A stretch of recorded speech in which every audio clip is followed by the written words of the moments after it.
Well, that didn't work, did it? Are you there? Oh, Yeah. Jim, there you are. Good evening. That didn't work, did it?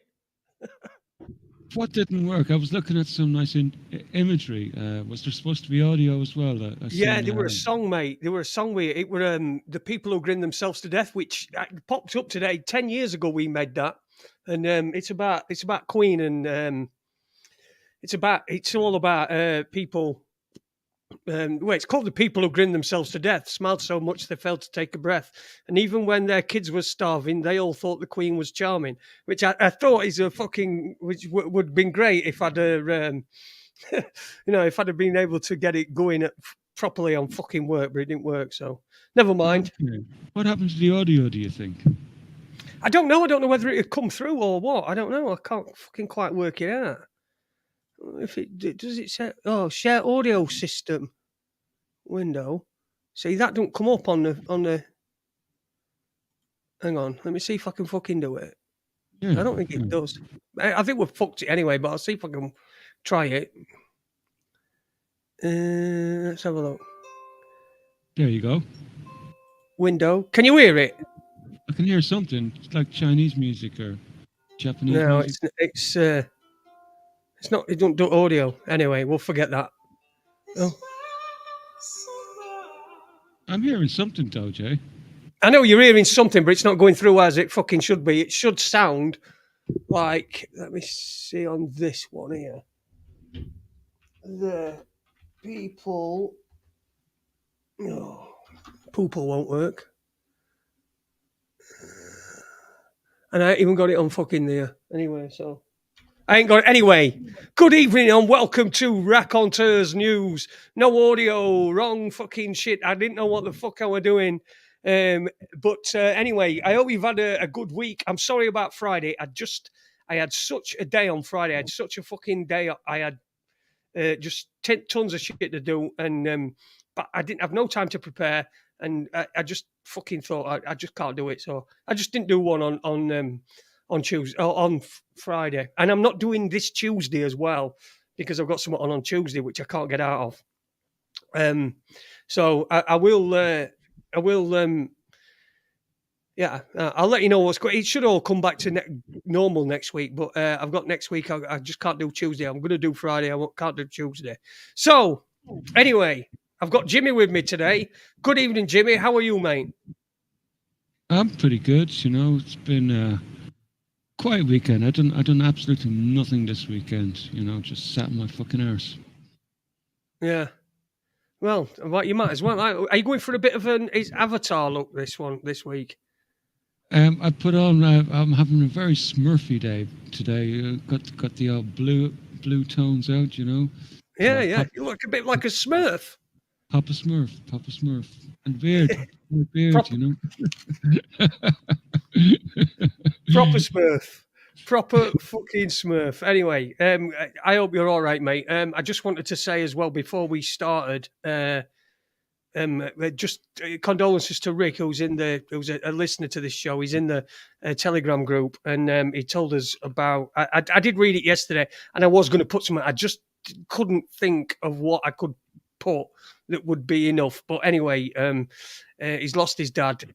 By the sound of it, it was quick, and it was something that his dad would have probably, if you, I know everyone says this, but if you give somebody a choice of when they go, they want to go doing something that they enjoy doing, and it's really good that he did that. But all the shit happens when it's the cunts who are left behind that start fucking messing shit up, and that seems to be the problem. But all the best to you, Rick, and I hope you're bearing up and you can fight them, and do what you need to do.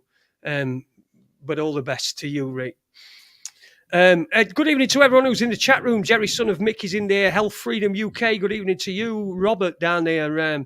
Dan South, non-violent extremist. That's Tony. Of course, he's there. Tony's there. Gastar Boom. Uni's here as well. Good evening, Uni. And Mahat Malevolence. We've not seen out of Dinny for a while. I think Dinny's having a little bit of time off. I think he's had enough of everybody and everything. And Yeah, I think Dinny's just having a bit of time off. So if you do listen, Dinny, you, you're gonna have to email me or something because I ain't got any way to contact you now. I've got rid of Skype. So there you go. Wow, you made the bold move of getting rid of Skype. Wow. Well, you've got to, haven't you? I mean, it's fucking dog shit, Skype. It just puts a fucking right load of shit on your stuff. Yeah, I don't know. I got rid of it years and years ago. I got fed up with it. So, interesting to see people are still letting it go. Yeah, still people are still using it. Well, some people are still. Well, Dinny's still fucking using it. He's the only one left on Skype, I think. But anyway, I used to love Skype, and I was very impressed back before before Microsoft took it over, and it was really a solid application back then, and it was very very hackable because there was loads of features that it had like behind the scenes, like you could actually script it, you could actually do little scripts and things like that with it, and but as soon as Microsoft took it over, they all those features just disappeared. It was like and they kept on screwing with my audio every time, like unless you kept updating the damn thing every week, like back then, like we were dependent on Skype really a lot for broadcasting and doing shows, and for us people on Linux, like they totally wrecked the experience, totally wrecked it. So I said goodbye to it back a long time ago now. well, I've not used it. It's been sat on a tablet that I had for a while, and I've not. I hadn't, like I say, I've not only used it for dinner. Oh, sorry, I did get in touch with Chuck O'Chelly on it as well. But that's just about it. I mean, everybody else anybody, nobody goes on it anymore. So I've got, and it puts so much crap on your computer, on your stuff. There's just shit everywhere since Microsoft took it over. I think they took it over so that they could fucking destroy it. I really do. But that's what they do. Really. I was That's what they working get. on some I agree really- with you. It were good in its day, but they decide when its fucking day's up, not you, really.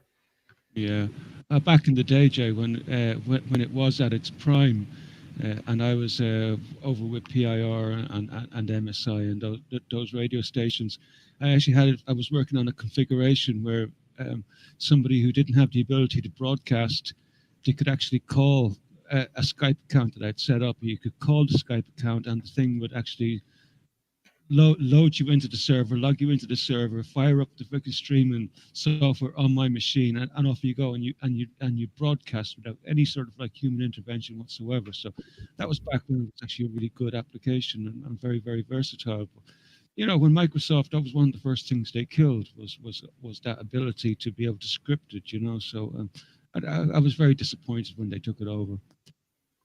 Yeah, it's yeah. Anyway, so that's the reason why I can't get in touch with Dinny. But if Dinny, mate, you just send me. I've got his number somewhere. I just can't fucking remember where it is. It's on Skype. That's where it is. He sent it to me on Skype. I can send you Denny's number. I've got it saved on my phone now. So if you wanted, I can send it over to you. Excellent. Yeah, I'll get hold of him and see what's going on. Evening to Paula and Wish Fix as well. Paula says, hello, chat friends. Better late than never, I guess. Good vibes. Thank you, Paula. Wish Fix as well. Good evening, all. Thumbs up to you. Is the leg any better, Jason? My leg's fine.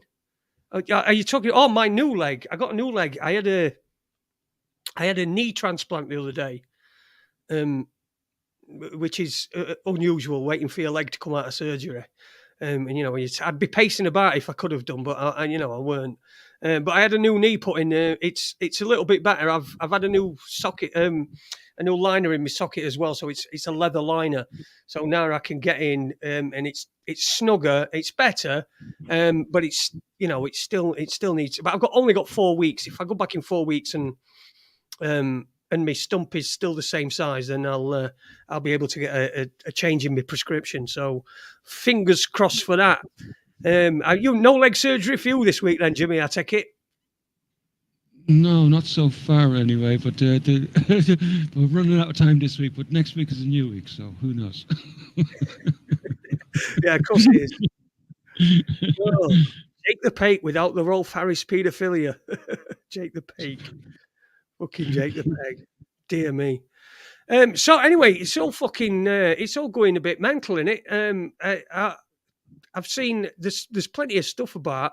I want to get into so much stuff, but I'm ready. I'm also aware that I don't want to get fucking banned. And when we start talking about, because when we're talking about Rick's dad, there was a suggestion that maybe it was something to do with something that he'd taken in the last couple of years. So I don't really want to get too much into that. But what are you seeing about Jimmy? What's the word on the street, as they say? Well, I think the big word on the street at the moment is Justin Bieber. Yes, Right? very good, very interesting. That, wasn't it? Very, very interesting. And because while we're on this topic, and you know, we shouldn't be afraid to talk about it, but at the same time, we do have to be careful with words and stuff because we don't want to Yeah, lose our channel, right? exactly. So yeah, so the poor Gosson, right? The poor Gosson, and I do feel sorry for him a little and a bit. You know, it's like I don't know anything about the guy, you know, but he's paralyzed in one side of his face, unfortunately, and you know, for those of us who've had the tinfoil hat on for some time, you know, it's we're just putting two and two together, and we're coming up with the number four, you know, and I think I don't know about you, Jay, but I'm seeing this all around me at the moment. Today on YouTube, I was watching the funeral of a local uh, lad here. David O'Farrell, David O'Farrell, young man, you know, 50 years old. He was on a trip to America, and coming back on the plane, he developed a brain aneurysm. And people don't know that's actually a bleeding of the brain. So, and do you know what? It's for those of us who have been watching this for the last 2 years and who are aware of what's going on. Again, we have to sort of start saying, do we put two and two together and sort of like come up with four, or do you know? There seems to be sort of loads of these types of connections going on, like people dropping off the face of the planet, died suddenly, and no apparent reason given, like, you know, but like the typical symptoms that we've been sort of like uh, we've come to be aware of and to watch for over the coming years. So it's just another case, man. And this is local, and this is happening a lot. You know, like, I mean, there was a young lad a couple of weeks ago. He was only 30, 35, 36 odd, dropped dead of a heart attack. You know, young man. He used to come when I used to be DJing around and playing the illegal raves and stuff like that, and he'd be there like partying away. And so just a young man, like heart attack. And you know, this is no longer isolated incidents. You know, this is happening right across the board, everywhere. I don't know if So you're seeing we're it. calling for an investigation here, really, aren't we? Rather than pointing the finger. We're not pointing the finger, but we are saying there needs to be an investigation if to see what is this linked to. Is it possibly linked to something that people have taken? Mm. Dragon's Den woman died, apparently. I don't know who that is. Oh, I didn't hear that. No, no. That's interesting. But we must say as well, just because you were talking about a guy who was 36 had a heart attack and died.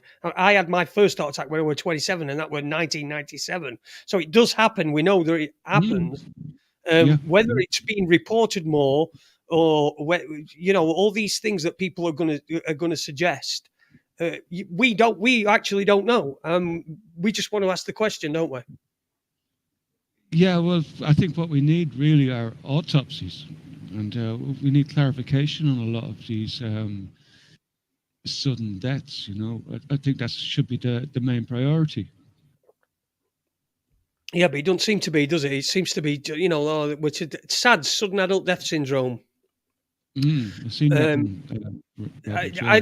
I've heard of that. I've heard of that before. Before all, you know, before this last couple of years, I have heard of that. Um, I did a bungee jump for SIDS, sudden infant death syndrome, back in fucking God knows how long ago. Fucking crap, me then. But I remember I've heard about SADS uh, again before, but it doesn't make for the amount of reporting that we're seeing, does it? It's like it's almost as if before they didn't report it at all.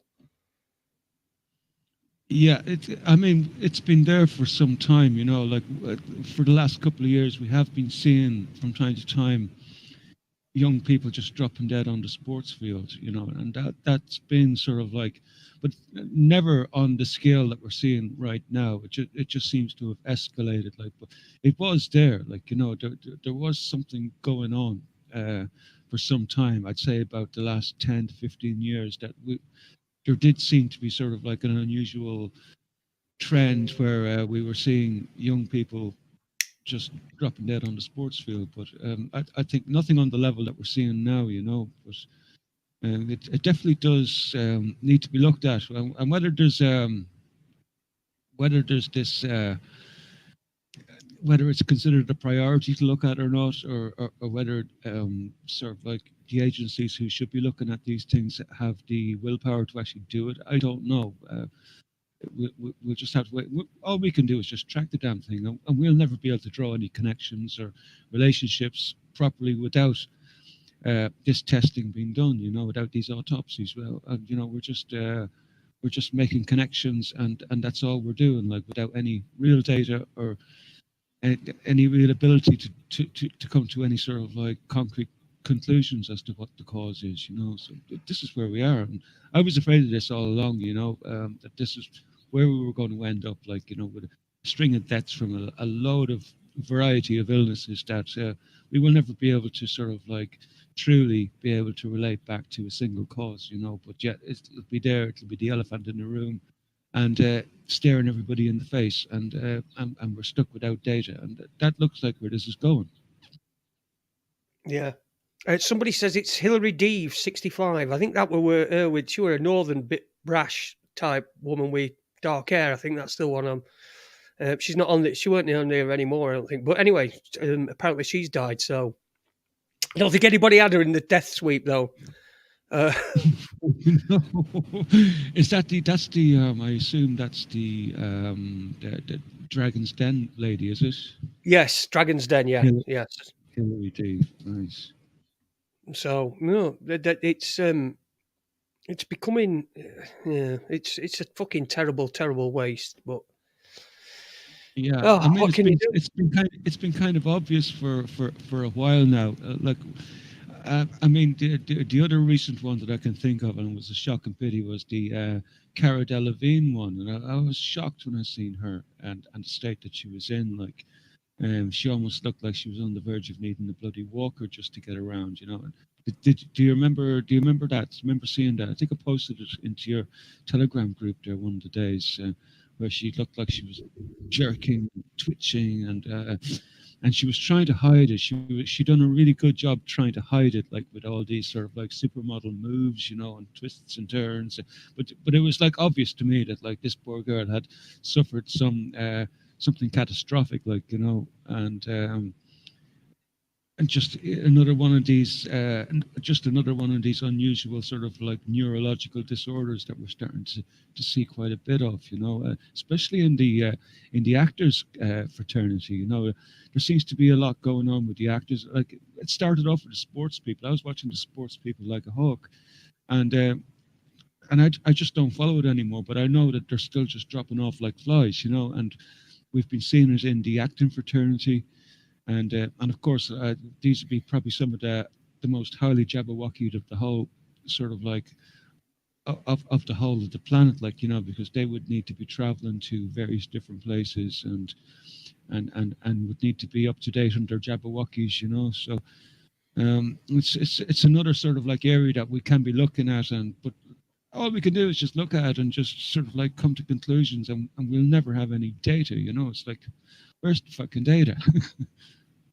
Exactly. Well, they've kept it from us anyway. They tried to keep it for fucking 50 odd years or 75 years, whatever they did. But unfortunately for them, anyway, it's that's not quite worked out. But unless there's somebody there with checks and balances, anyway, it don't make any difference what data you put out there. You've been mentioning that you had an interaction with somebody this week. Do you want to tell us about that? I had a Yeah, similar one. yeah, wow. Yeah, well, I had to go into the bike shop to pick up on some sort of like bits and pieces that I need, and there was a lad in there. I'm not going to dox him or anything, and but basically he was a tester. He was one of the guys that was doing the actual testing during the scamdemic. So basically, high blue sky, and it was a very interesting conversation, Jay. This guy, he was frightfully intelligent, like really intelligent, and especially on a variety of topics because we discussed everything from Ukraine to masks. Uh, and we got into various different conversations on the day. I was only there for a couple of hours, like, but it was very interesting.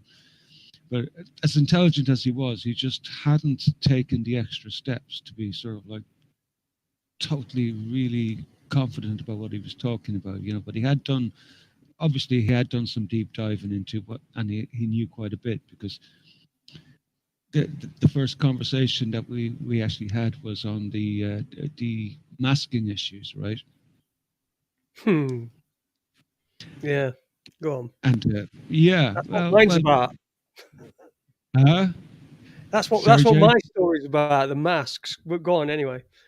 Very good, very good. Okay, so basically, he was talking about like the only masks that actually do that are of any good whatsoever, and he was talking, and I thought he was going to mention the N95 masks, So I mentioned, oh, you mean the N95 masks? He says yes, but also these other ones, and he mentioned the specification number, and he actually got so into the topic, he ran out to his van and arrived back in wearing the mask that actually works, and he was showing me, oh, well, this is why it works, this, that, and the other, and this way. So we were in agreement, like with the types of masks that actually do make a difference, and we were talking about the ordinary masks that people wear, like, and we were saying just how useless they are, like, and he was well aware that, like, okay, well, these masks don't work because you've got these gaps here at the side, and big gaping holes where things can get in, and that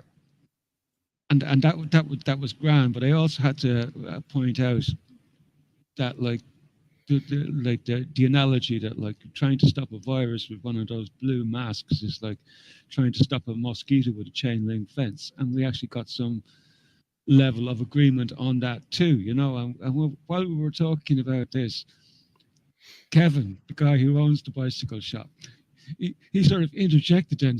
So what you're saying basically is that this mask that I've been strutting around with for the last 2 years is not worth a fuck, he says.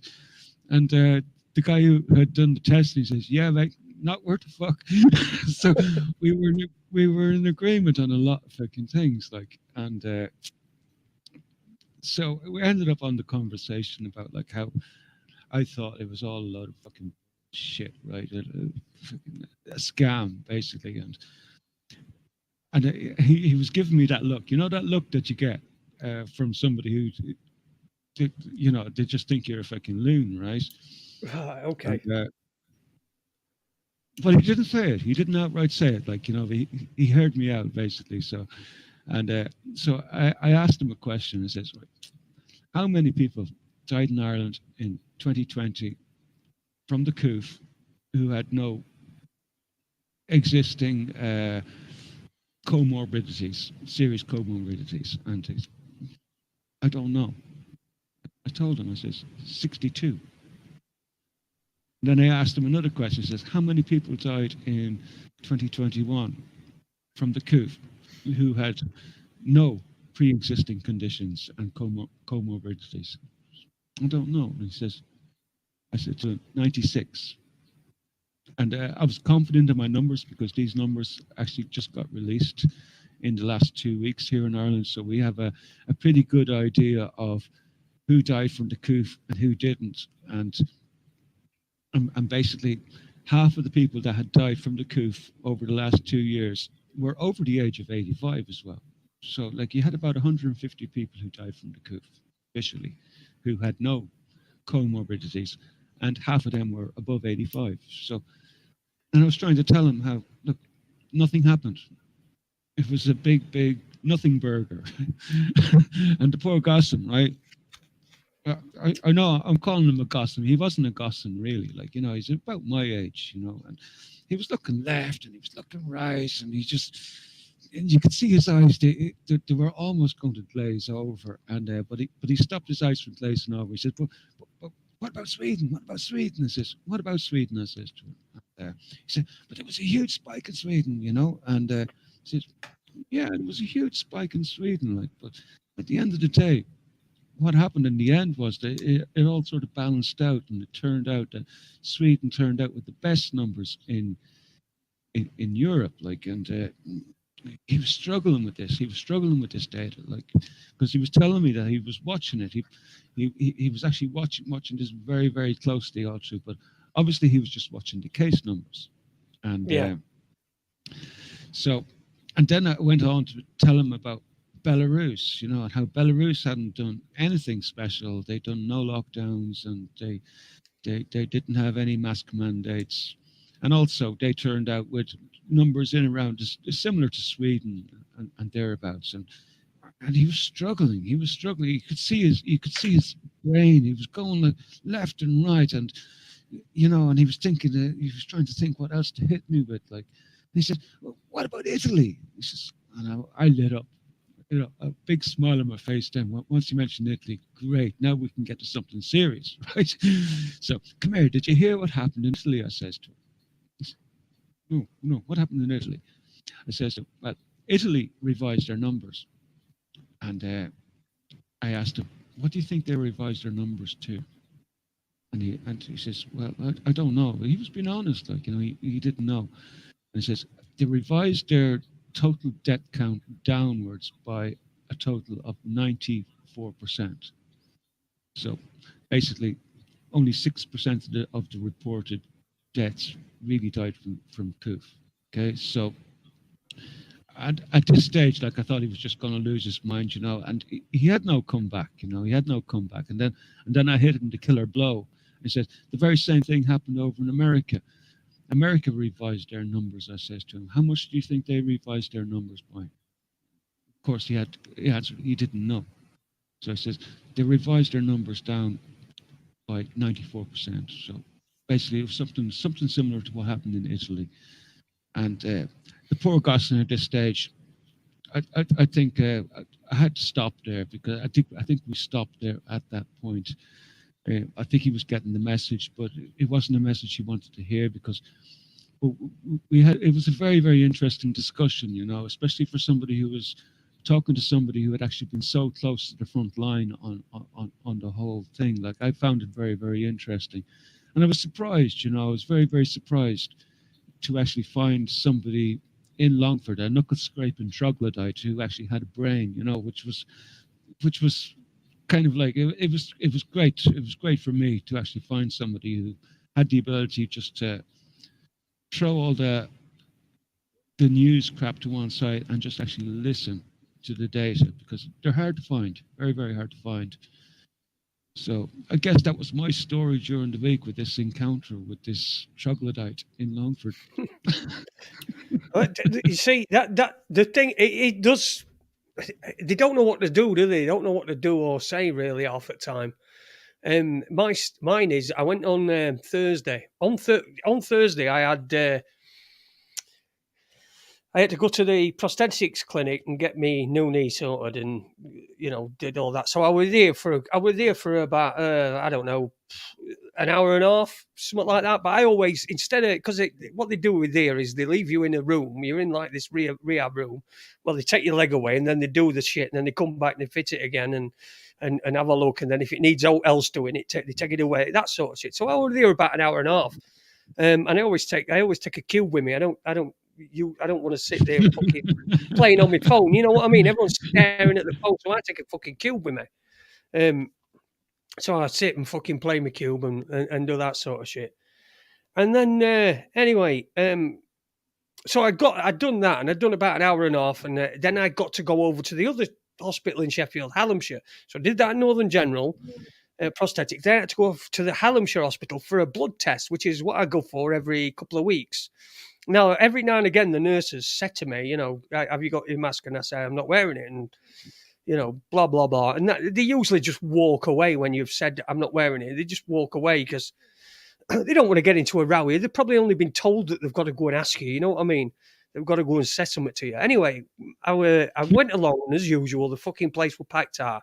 You go and take a number like in a deli, and then the number pops up on the screen, and I think I got 149, and it were on 120. So I got 29 people to wait, 28 people before me. And there's no room in waiting room, so there's a corridor outside with some chairs alongside.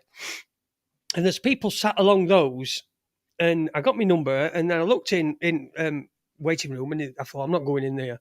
So I sat out waiting, and there's this guy sat on this chair, and he'd not got a mask on. So I said to him, do you mind if I sit here, mate? And he says, oh, yeah, no problem.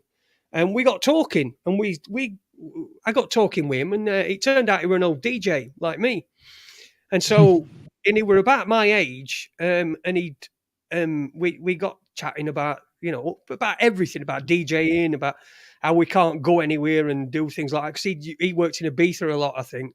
He told me that, and he couldn't go abroad and stuff like that, and all this stuff. So anyway, we are just chatting away, and I don't have to do my cube for fucking sixth time, and so I'm just chatting away. Anyway, there's this bloke walks past. So there's this bloke walks past. Let me try and think. It looked a bit like George Carlin. So he's like a middle-aged, older than me, but later middle-aged, grey hair, looked reasonably fit bloke. But he just stopped as he were walking past us, turned to us and said, are you going to put your mask on? And I sort of like, I didn't really know we were talking. And I said, me? He says, yeah, you two. Are you going to put your masks on or what? I says, no, I'm not, no. He says, my doctors wear their masks all day. I said, your doctors are paid to be here and wear the masks all day. It's part of the contract of employment to wear masks all day.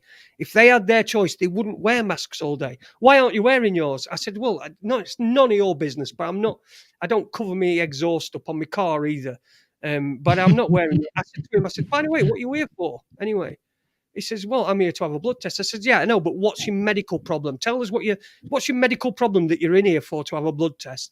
And he said, it's none of your business. And I said, there you go. It's none of your business. It's none of your business.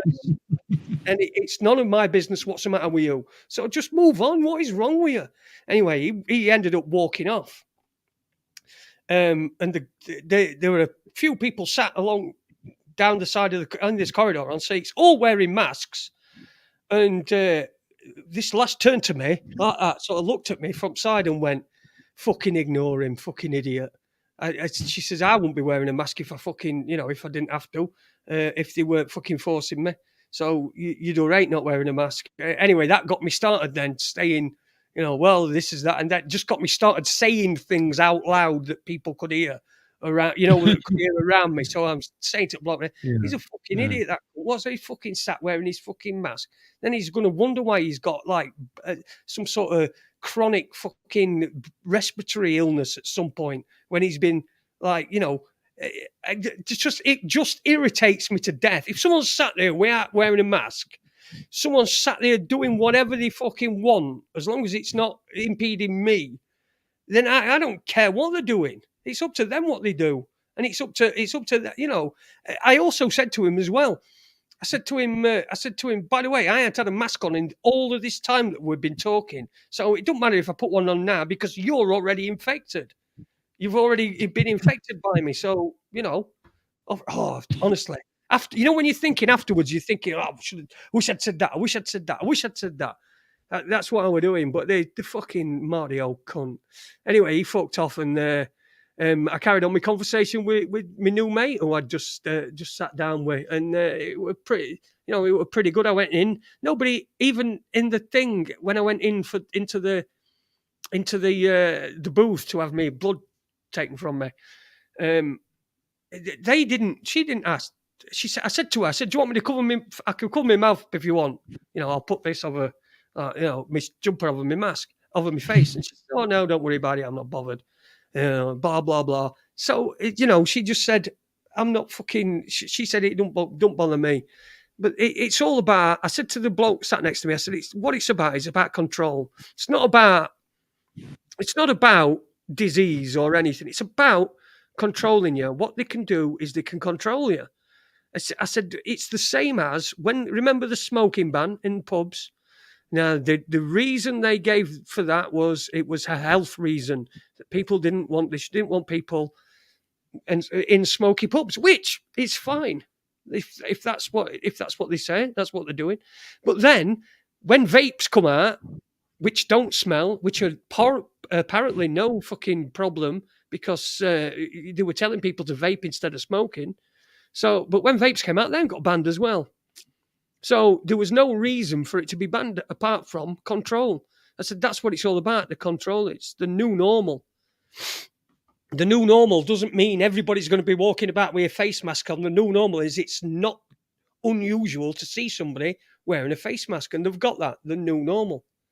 And people are so fucking frightened of their own shadows, really. They must think that the shadow is going to come along and fucking inject them with COVID or AIDS or whatever it is. Well, they've probably already been injected with AIDS. Yeah. I think that. AIDS, yeah, we have to be careful, don't we? But I like what Tony is saying there. Tony's spot on there. Like, this is what I've been warning for years, aka from history. When the shit does hit the fan, our neighbours and friends will be the ones throwing us under the bus, and they will police us, the community. And he's dead right, it's an age-old method that's used, and they play on the people who are vulnerable to this type of programming, because a huge majority of people will actually sort of succumb to this type of programming and will go along to create all sorts of atrocities in the name of the current thing, So that's what we're up against, Jay. I was watching a really interesting film there last night.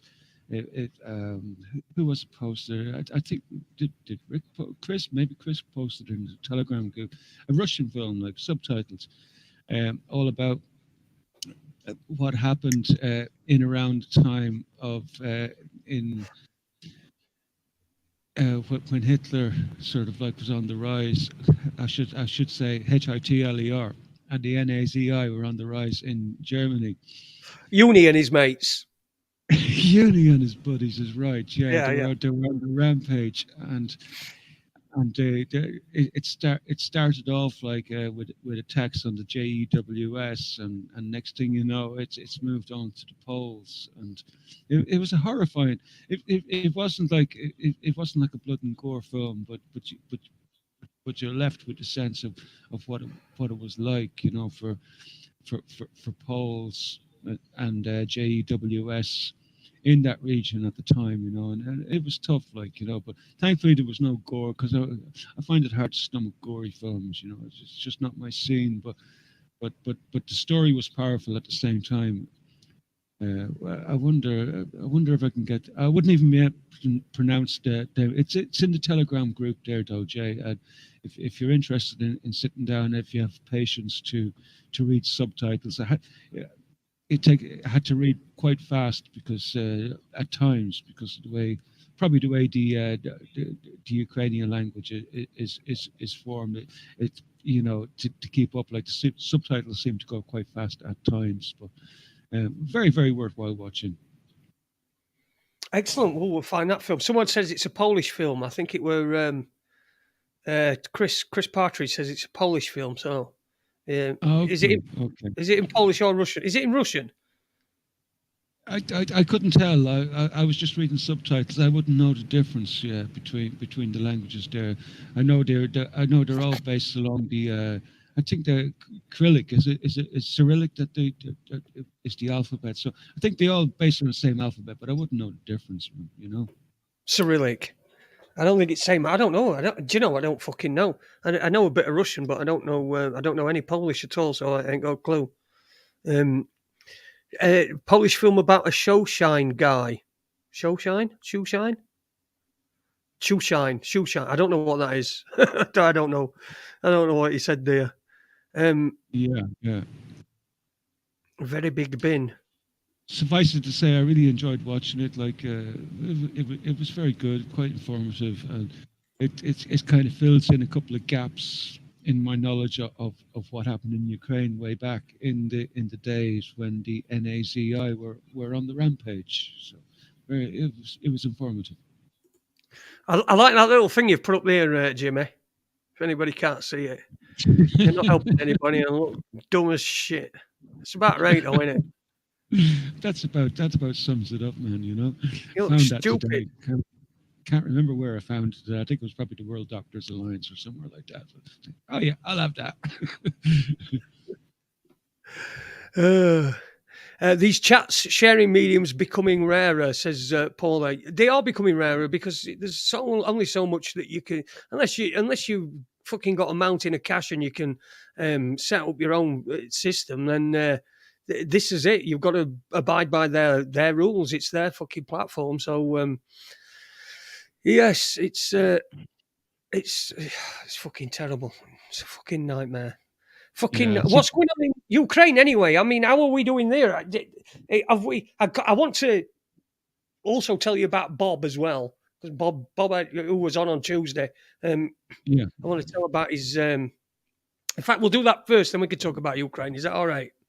yeah, absolutely. Yeah, yeah, And if you want to take a little bit of a break first, and then we can go into Ukraine maybe, and because I have a little bit of a. I do have a little bit of a script to run off tonight, you know. So and maybe take a quick leak break, and then have you got a little bit of music lined up that we can take a small break? yeah. I'll tell you what we'll do then. I'll tell you about Bob, and then we'll have a break. We'll mention about Bob, but what happened with Bob, and then we'll have a break, and then we'll come back and we'll have the presentation of Ukraine. We'll have a record. Let me find quick which fucking oh I Yeah, don't know. I think I seen you put up a post about Bob there. To me, it like I don't want to take away from your thunder there while you're organising the record, but it seemed like he had a kind of a positive sort of a day, and I was delighted to see that. So I'm kind of interested to hear. You probably have more information on how it actually went down on the day, so I kind of look forward to hear that. You know, I'm delighted for him. Like, you know, it's been tough, like on people like Bob over the years who have been struggling with these bailiffs and stuff, and it's like it's not an easy task to take on because you know, like there's so few people actually sort of standing their ground. You know, it's almost like you're on your own. You know, in a sense. You know, but Yeah, well, sorry, I've lined a record up. It's train wreck yeah, radar. It's yeah. too fucking short, that bastard. Fucking far too short. Far too short. Oh yeah. Oh, but I don't know. We'll do. They say, Wait a minute. well, Wait. what David saying there? Russia is they're killing their own too. No different anywhere when the jib jabs get stuck in. I'm not sure how to read that. I'll try read that again. Russia is they killing their own too. No different. Oh, no different. Well, Oh yeah, the yeah. Russia. Yeah, so Welsh Dave's saying Russia's killing its own too with the jabs, with the you know, the punching jabs. What I'm talking about, boxing and Well, that. actually, there's an interesting thing about the Russian Jabberwocky. They followed the traditional method for creating Jabberwockies. They didn't go along with this mRNA technology, and they actually stuck to the traditional way of creating something that comes from a live virus. So, you know, I'm not so sure about the Russian situation in general, but I think they took a different route than we took here in the West. So that's what I'll say in that matter. And I don't Excellent. think And I don't think that they actually forced their people to sort of like give into this.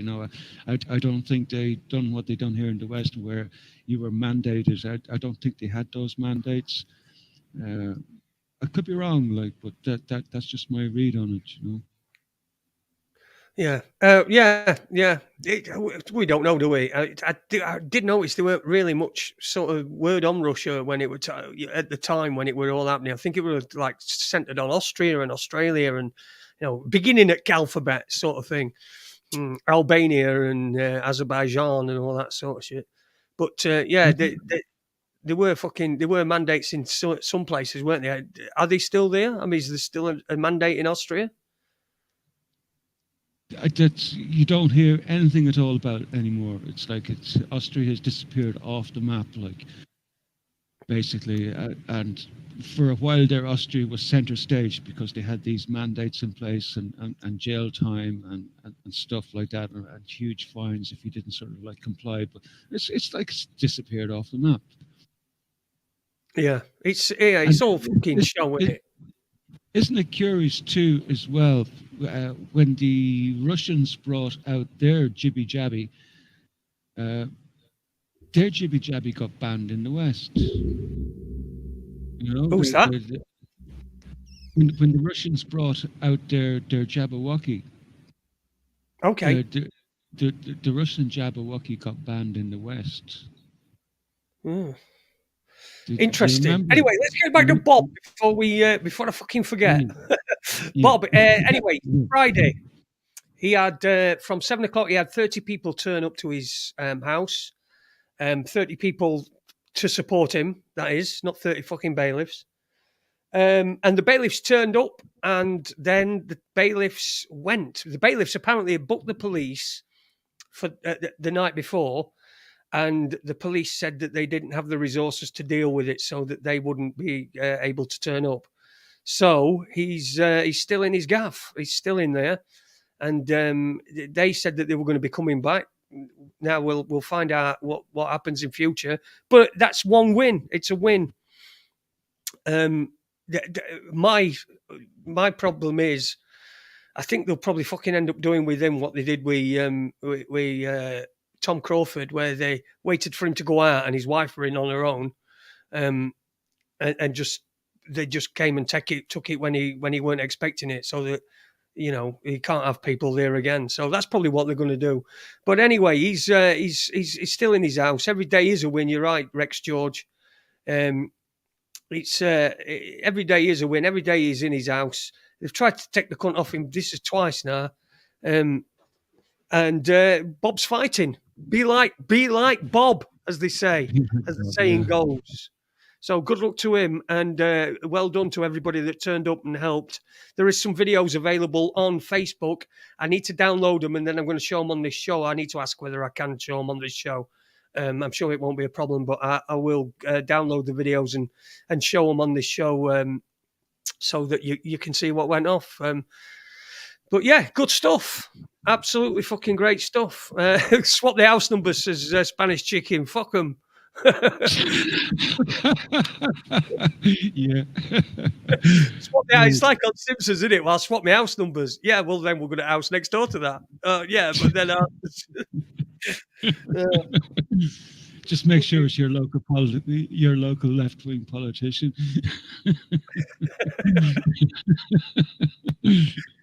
They will have a creepy estate agent keeping an eye on the house, says John Smith. Well, let's. He's not going anywhere with.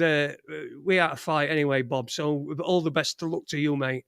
If you listen to this, and you're welcome back on. Let us know. You're welcome back on at any time and tell us what happened and where you plan to go from here and stuff. Right, I'm going to play a record then, and then we can get on to Ukraine.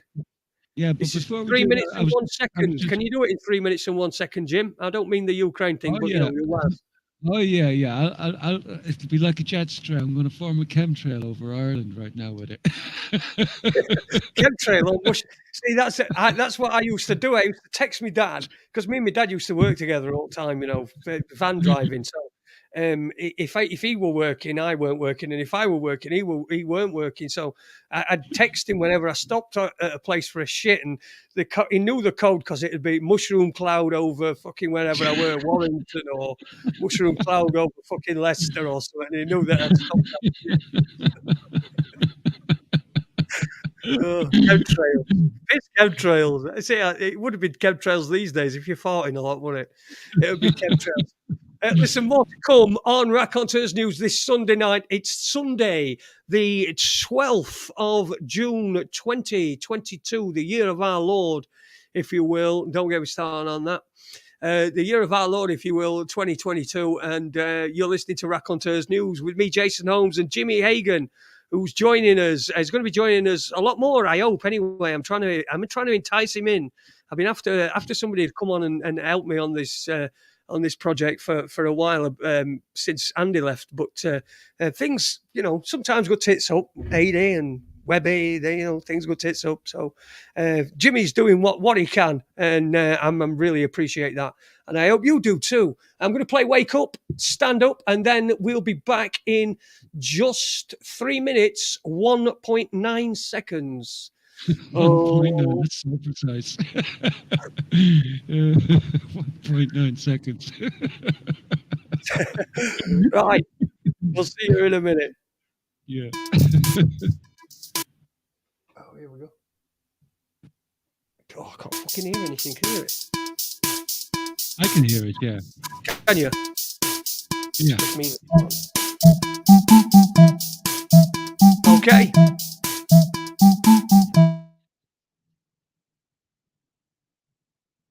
Oh.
Starting to see that we should be free. The powers that be want a piece of me. Should I do what they say or tell them go away? What is the price for freedom? 'Cause it sure ain't free. The time has come to raise the bar. There'll be nowhere to hide if there's a third world war. So let your voice be heard and let your heart decide to stand and fight for freedom while you've still got time. Wake up, wake up. Wake up, wake up. Stand up, stand up. Stand up, stand up. Wake up, wake up. The time has come to fight. Wake up, wake up. Don't waste another night. Stand up, stand up. What are you waiting for? Stand up, stand up. Oh, they're gonna soon be at your door. You're listening to Raconteurs News. It's 2018. I fucking said 2018, guys, instead of 2018. Like a wanker. This is live radio, people. What the BBC tell us isn't what the government want us to believe, then just think of that and, think about who benefits, because at the bottom of everything is somebody benefiting from something somewhere. And there's one thing for sure, it fucking ain't me, and it ain't you. And it's happening again. And it's happening again. And it's happening again. And it's happening again. And it's happening again. And it's happening again. And it's happening again. It's down to us then to sort it out then, isn't it? You get a frog or a wolf or a spider or a snake. How can you get a snake to be the same species as a dog? It's easy. You call the species that bites you. Weird. That bites you. Yeah. Right. That bites you. Okay. Yeah, you've got a choice. Yeah. Yeah, you've got a choice. Yeah. Yeah, you've got a choice. Yeah. Yeah, you've got a choice. But you want a punch in the face or a kick in the bollocks? Jesus. So what did you want to talk about? Bollocks. Yes, Jason bollocks. No bills of exchange. That's how much I'm interested in fucking cricket. Well, you've got to have a modicum of intelligence when you see the league. Exactly. All the thinking is. Which one of us are you going to propose to this evening? Look at men who don't have sex. Yeah.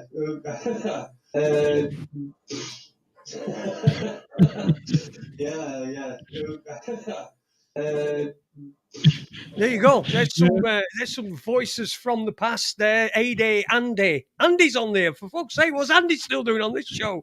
He fucking That was resigned good, ages man. ago. Andy, Ade, Webby, and Super Leeds were on there. Super Leeds. You were the Right. one who wanted to see me bollocks. I heard the bills of exchange coming out, so that was Webby's bit, was it? I think that was Super Leeds who said bills are exchanged, but then Webby said right. something about cricket. I was just laughing here to myself about what Tony says here. Jimmy looks like an Andorian from Star Trek. I just need a couple of horns, Tony. I'll see if I can work that out. Just a couple of horns. It's changing to a 5G mining on new rigs and a new coin rob. Oh, right. So fucking see, that's it. I get caught up in reading things that on chat room that none of my business, quite frankly.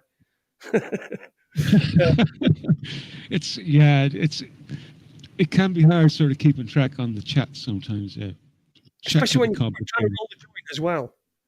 Yeah, especially when you're trying to have a conversation with somebody, you know, and you do have to, and in a sense, you do actually have to sort of keep an eye on the chat. But I'm finding it kind of like I'm trying to get into the swing of it, you know, but of like interacting with the chat and the host but it's tricky, you know, it's tricky. Uni says, Jason, I thought I was your assistant. You are an assistant. Jimmy's a different kind of assistant. Jimmy's coming on and you're there, mate. Listen, you were all right. You're all right. Yeah. We'll get you on it last half hour. Well, we might do. Uni's getting shit. Oh fuck. Look what this fucker is doing now behind the scene. I'll tell you what, Tony, when I get my fucking hands on you, I'll give you a fucking horn.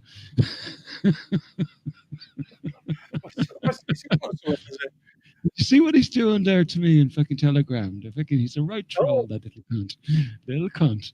I ain't got a fucking phone with me, I don't think. I'll have to have a look at that. I'll have to have a look at that later. Hold on. I might be able to assist with that. Like, let's see. Hold on a second. Just bear with me a second. See, this is what happens if you want to go to the Raconteurs News Telegram group. We're on Telegram. There is a group. You can. Right. Okay. It's fucking got you on it. It's straight up. Let me get that full screen. Yeah, there's the Andorian incident, you know. I'm blue, da da bee da bye, ba da bee ba da bye, ba da bee ba da bye. I had a blue house. Fucking hell, Lass hates that record. Absolutely hates it. Me too. So anyway, yeah, I've got to kill that there, but that's good. Fair play, Tony. I actually love Tony's work. You know, I think he's doing some excellent sort of like work with memes. You know, and I think he's actually improving as well. I think he's actually getting really good at it. You know, so. Oh yeah, he's getting really good. Yeah, there's some good stuff on there. He always does good stuff out, Tony. There you go. He's put that's the thing for the chat room, for the Raconteurs News Telegram chat room. Look, I'm not.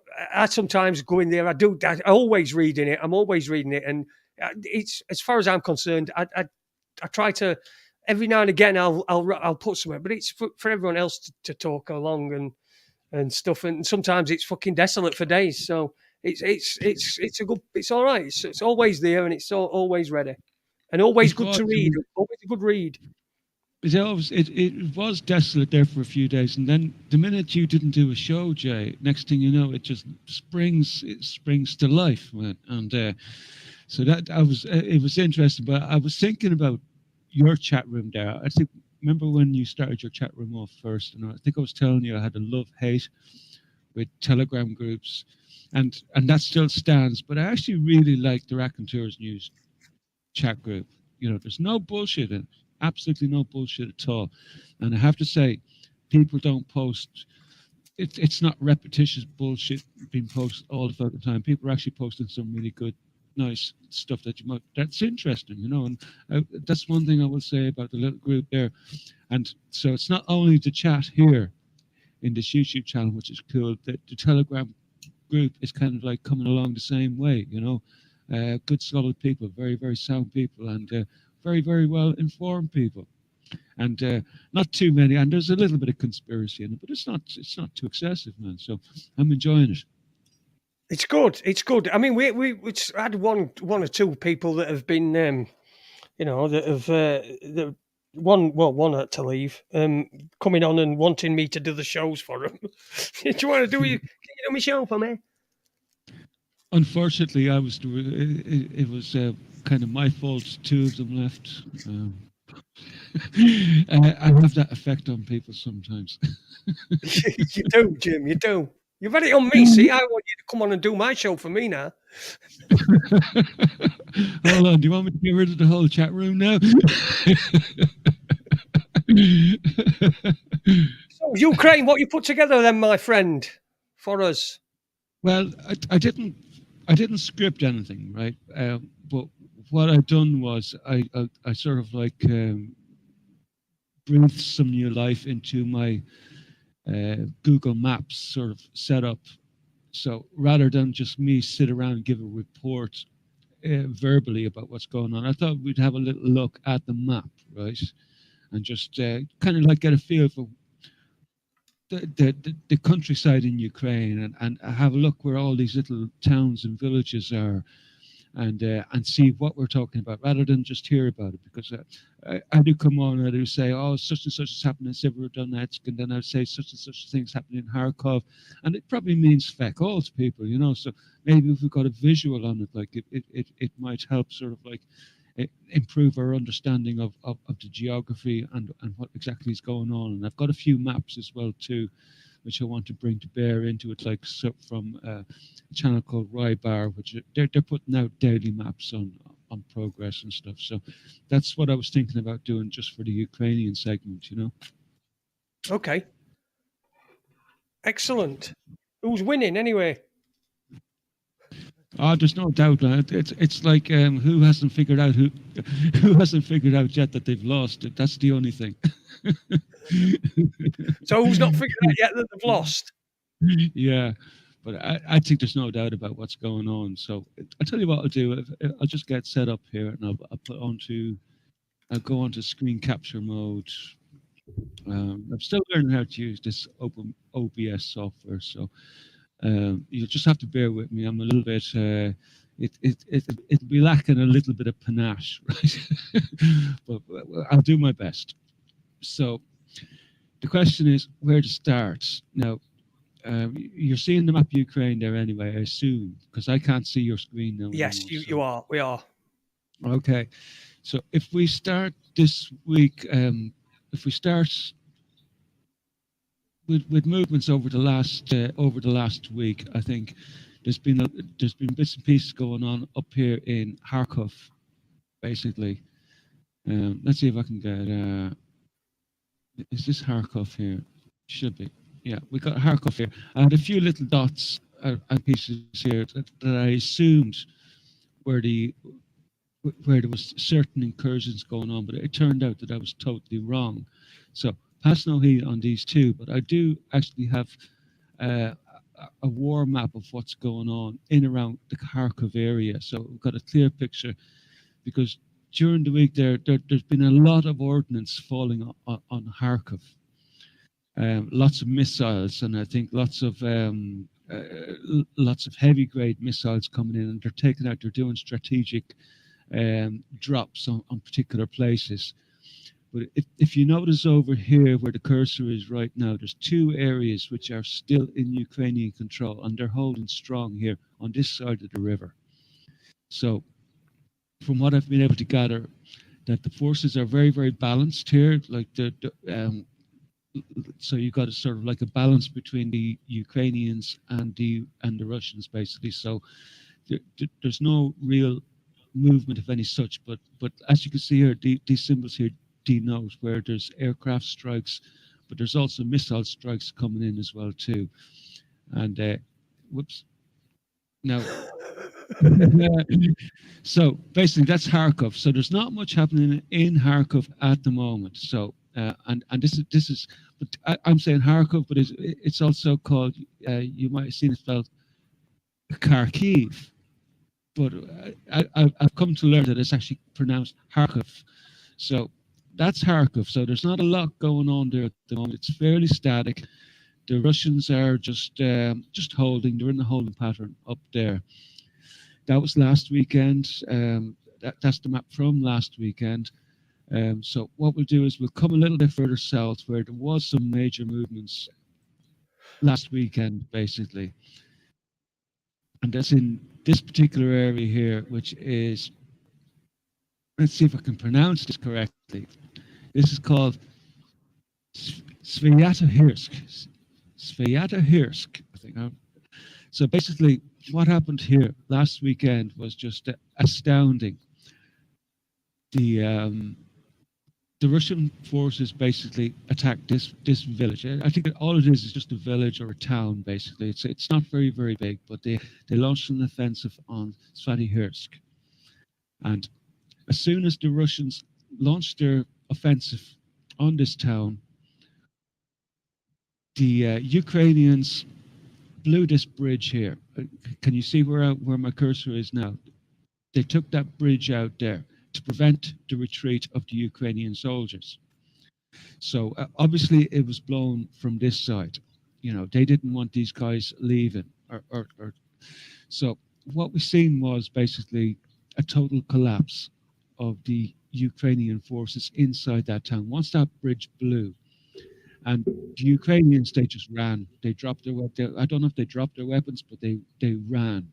Basically, they ran into the forests over here to the left, or my left. I don't know if it's your right or not, but I'm not seeing. And also, what they were doing was they were trying to cross the river. They swam across the river, and it is my understanding that a lot of the Ukrainian soldiers also drowned trying to get across that river there. Basically, this river here is called the Seversky Donets River, and this has been a key sort of like.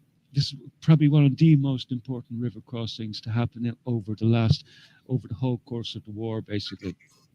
The Russians have been trying to cross this river, but they haven't had much success. I don't know if you remember, Jay, a couple of weeks ago, some footage was coming out about a load of tanks and ordnance that were sort of destroyed. And it was alleged at the time that it was Russian, and there was a lot of Russian ordnance destroyed trying to cross this river. Do you remember that, Jay? Something along them lines, yeah. Yeah, I remember so yeah. So basically, the Russians have been having serious difficulty crossing this river. It's quite a big river, and it's an important river. And what also happened was that the Ukrainians blew several dams along this river and basically flooded it. And that worked to their advantage for some time because it meant that it was even harder to cross. But what's been happening now lately is that it's drying up. We're in the middle of summer there now, and it's quite hot, and the river is completely drying up. And what I'm getting is that it's almost possible to wade across it now at a lot of locations. But what we've got now at the moment is the Russians pouring across this river here, and and sort of like attain a bridgehead, so to say. And in the last day or two, the Russians have taken this town here, Bohorchin, and they've also taken this little town here as well too. Actually, it's not even a town, so it's basically one street as far as I can gather. Uh, Svedorov, is that right? Sidorove. So I can't really basically see it, so I don't know, but because mine's Okay, smaller. okay. Well, okay. I'll do my best too. So they've taken this town here, and they've taken this town here as of today. Now, this forest here is probably littered with loads and loads of Ukrainian soldiers, but the Russians are already working in this forest here. The Russians call this forest Sherwood Forest, believe it or not. Okay. Yeah, so that's I just thought I put a little tick mark there because I wanted to remember that Sherwood Forest. So that's where they are now at the moment. So we've basically had the fall of this location here, Syatyhirsk, and they've taken these couple of towns here. And so the rest of this place is just going to fall, and they're heading for Slavyansk and Kramatorsk. These are the main cities in this region here, and the Russians will be upon them now fairly shortly. I think I can, if we sort of like, do I have a little bit of a map of the area to kind of, if I zoom in here on the map here, see we've got Slavyansk and Kramatorsk, so you can kind of get an idea of how the Russians are sort of like forming their lines around these two cities here. These are key cities here, so and they are those two there are key cities, Sovyansk and Kramatorsk. Kramatorsk, yeah, key cities there. There's huge fortifications there, like, but they're not huge fortifications, but still, you know, they're significant, and I'll come back to them now in just a moment. So basically, that's what's happening here in around the Slavyansk area. Now, also, if we go to, let's see, can I find Severodonetsk? This is Severodonetsk here. I've been talking about this now for about 2 weeks now, or 3 weeks. This is where, and Lysychansk. These are twin cities. They're actually called twin cities, so they're linked together. Like there's just a couple of bridges across this area. Like the Russian Budapest. Budapest is two cities, isn't it? Right. Okay. So basically, the Russians are kind of like more or less they've got 80% of the city underhand, and they control basically this whole area here, apart from this little small section here. Now we've been getting reports over the last couple of days that there's 400 Ukrainian troops in this area here. It's an electric plant. I think it's called what's the name of it? I can't think of the name of it just at the moment. It might come back to me anyway. But the reports that we've been getting today is that the bridge has been blown here. This bridge here, that their escape route. Like there was word there coming out during the week that the Ministry of Defense of Zelensky's regime sort of like convinced him to pull his troops back and out of Severodonetsk. It's a lost cause basically, but it looks like their route out now has been blown and they can't get out. So there's 400 of them in there, plus it's suspected that there's up somewhere in the range of 1,000 civilians. I don't know whether they're hostages. I think it's safe to assume that they're hostages. Because I think from what I've been hearing is that the military are kind of like trying to bargain with the Russian forces for the release of the hostages so that they can get a route out. But I don't think the Russians are in the mood for dealing with them. Like, so their demand is lay down your arms and surrender. So their fate is sealed. Whoever's in here now, their fate is sealed. They can't get out because their escape route is blown. So that leaves then Lysychansk on the western side of the river. Now, if we want to look at the Missy Chan situation, it's not looking good either. And what we'll do is I'll go back to the bigger map. These maps are made by Rybar. They're a Russian channel on Telegram, and they do updated maps. Now, they're not perfect maps. This is not like the real sort of front line because it's kind of changeable, but still, it's fairly accurate. So if we look up here, this is where Severodonetsk and Lysychansk are, up here. And as you can see, the cauldron is closing around them, so they're nearly completely cut off. And they possibly have a route out. Ideal for them, if they were to pull out, like they'd have to get to Bakhmut, which is a huge fortification. It's absolutely a massive fortification from my understanding of it. But to get to there, they'd have to pass through this highway here. If we go back to the map here, and see where Bakhmut I've marked down here. So they'd have to take this highway here. But the Russians are right on this highway. From what I'm getting, there's huge clashes going on this highway at the moment.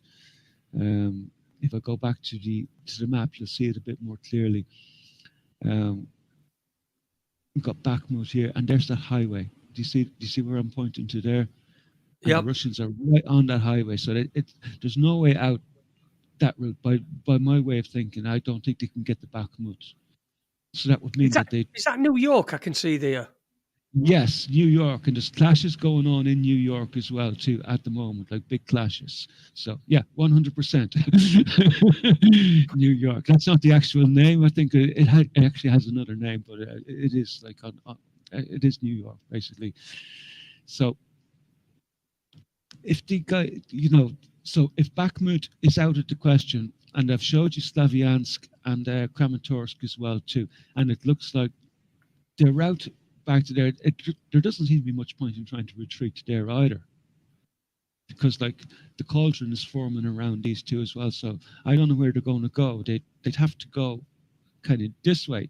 If they were to get out of there, they'd have to come this way and down, but that's cross country. You're not going to be able to take heavy armor and stuff like that cross country like that. So I don't know what they're going to do. It looks like they're screwed, in all fairness, Jay. So that's the situation up around Lysychansk and Slavyansk. Now, let's see if I can zoom out a little bit again and see where I have a few other areas. I've only taken a few little areas, basically, because you can't cover all the whole war, basically. But Rostov-on-Don. That's your Rostov-on-Don. I think Liz Truss might have thought that was a place in England. But if we take a close look at the south and where the Russians, see, the Russians control a huge amount of the south down here. Basically, what we've got here is, oh, good God, I'm getting lost here now. Oops. It's this we got to look at dinner. Yeah, exactly. We didn't see him in the chat. So where's my map gone? Okay, here's my map gone. So the Russians are controlling a huge portion of the south here. We got Kherson region over here, and this is all there was elections there, and they've all sort of decided by referendum that they're going to move into the they want to become part of Russia. So the whole part of the south here is sort of its fate is sealed. Now, there was anonymous sources came out during the week there, and this is unusual for Russian news channels to be citing anonymous sources. Now, normally you get something fairly solid, such and such a person, quote, you don't normally get sort of anonymous sources giving information. But they were talking about there was talks there during the week that there was going to be a resumption of peace talks, and these anonymous sources apparently said that okay, well, the peace talks could go ahead, but it's not going to be the same deal as before. And that if peace talks are going to go ahead, that it would probably mean that Ukraine would also probably lose the Zaporizhia region. So, and if we look down here at the bottom, we can see where the city of Zaporizhia is, and this is the city of Zaporizhia. So, what basically has been suggested is that the Russians are going to be taking Zaporizhia because in any peace talks that are coming. But in my way of thinking, that they would have been taking Zaporizhia anyway. It seems to me like any peace talks that are going to be happening are just going to be sort of like symbolic, and they won't really mean anything because the Russians are not going to stop, I don't think, at this stage. So we have sort of like we have the front forming down there to the south in around Zaporizhia. There's clashes going along all along here, and I think in the last day or two. Oh yeah, and another thing which before I move on to where the latest clashes are going on. We've got Crimea down here, and we had the announcement there during the week that the land bridge to Crimea is totally restored, which is a significant development, basically, because that means all the roads and the railways are now working in Lysychansk or in Lugansk and Donetsk, all the way down to Crimea. So, which means that the Russians can now freely start moving all their troops and heavy armor through the southern region. So I think what we're going to start seeing is we're going to start seeing a lot of hardware coming down this way and heading and reinforcement coming to these areas here down here. We're going to be looking at cities like Mykolaiv and Zaporizhia, and basically I think Odessa is in the crosshairs. I think Ukraine are going to lose Odessa. But we kind of knew this was kind of like baked into the cake anyway. But there was a significant development here on this little island here. You've heard probably of Snake Island. I have, yeah. Yeah. Well, this is where there was a counter-offensive there a few weeks ago, where the Ukrainians sort of like they tried to do a counter-offensive to take this little piece of shit of an island back. As you can see, there's really nothing to it. It's really nothing. But during the week there, we found out that the Russians have sort of installed the S-400 system there, which is basically an air defense system, and to give them sort of like air dominance in that region. And plus, there's probably a few other defense systems installed there as well too. So this place is now heavily fortified. I think they're getting it ready basically for the offensive on Odessa. And I think over the next, I think we're going to see, like you can actually see, when I originally sort of was thinking about Snake Island, I thought it was like further closer to Crimea, but it's actually really, really close to Romania. You got Romanian border coming down to here. So it's actually really, really close to Romania. And then of course you got Moldova here. So, and of course this little segment here is part of like historical Russia. So you've got this little section here. So that's what's been going on in Snake Island, which was like a really significant development. Now, in the last, I think this happened yesterday, in around this peninsula here, and this is also a significant move which has been going on. There you can see Odessa there, by the way, just Right. just to highlight and just to give you an idea of. So you got your Snake Island there, you got your Odessa, and in the last day or two, the Russians have taken control of this peninsula. The peninsula was very, very well contested over the last number of weeks because basically the Ukrainians had loads of naval vessels in this little peninsula and in this section here. But over the last day or two, it seems that like everything has been destroyed there. So their whole naval ability to control that little peninsula is now removed. And so I had this marked here. I initially thought that the Russians had taken this little area here, which is called Okhkiv. But that's not happened at all. But I imagine that'll be one of the first places that will be getting coming under Russian control when they do eventually get around to crossing this area here, because there's no more naval defenses from the Ukrainians guarding this area here now. So we'll probably get to see Russian Navy coming in and stuff like this, moves like that happening. And we'll probably end up getting to we'll probably end up seeing this little city here, Mykolaiv, sort of like getting enveloped in a cauldron. You've probably been following the Russian tactics, and they don't really attack cities, but they form cauldrons around them, and cut them off usually on three sides, and leave a route for militants to escape if they choose to. That seems to be the tactic that they're using at the moment.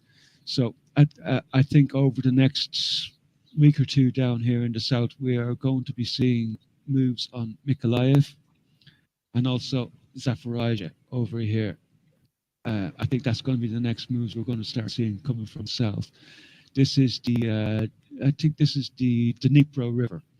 I initially thought that the Russians would have come just to the Dnipro River and stopped, but that's obviously not going to happen. They're obviously going to take a huge chunk of the south, because if we go over, here's Moldova here as well too, and Transnistria is a tiny little sliver all the way down the east coast of Moldova.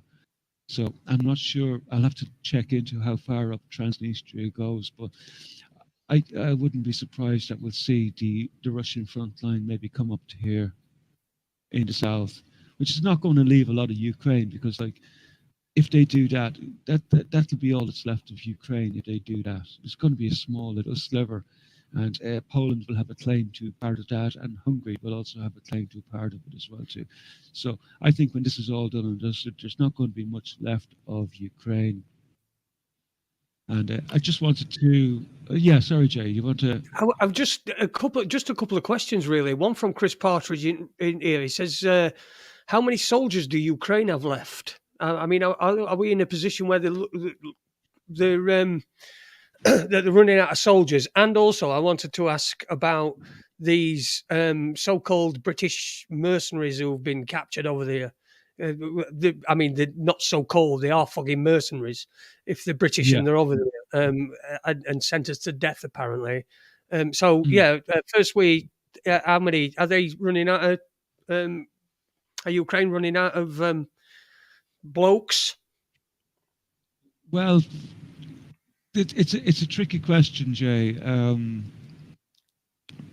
Basically, what I've been hearing is they're vastly outnumbered. Like when it comes to ammunition, something like ridiculously outnumbered. Like when it comes to ammunition and rockets and stuff like that, and they haven't got a hope as far as that. And we've been getting some numbers coming in about like Ukrainian losses, and we're looking at anywhere between they're losing between 600 to 1,000 men a day, basically. That's probably the best estimate we've probably got for a while, but it looks like they're losing an awful lot of men, like, and that's not including desertions.